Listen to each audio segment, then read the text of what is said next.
कि ये अपनी स्वीटी है और ये उसकी मम्मी जूली। अब देखना, अब जो ये जूली खा रही है ना, अभी देखना ये स्वीटी उसको मुंह से निकालेगी। अब देख, ये देखो, इसने खाना छोड़ दिया और उसको डाल दिया। ये है माँ। जबकि आप जूली देख सकते हैं, ये जूली है, इसकी एक टांग नहीं है। जब ये बाहर गई थी तब इसको किसी ने पीटा है, पता नहीं, किसी गाड़ी वाड़ी ने एक्सीडेंट कर दिया इसका, इसकी एक टांग टूट गई थी।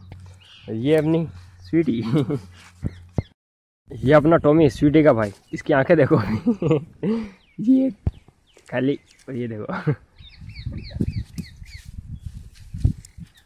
और वो स्वीटी और जूली उधर रेस्ट कर रहे हैं।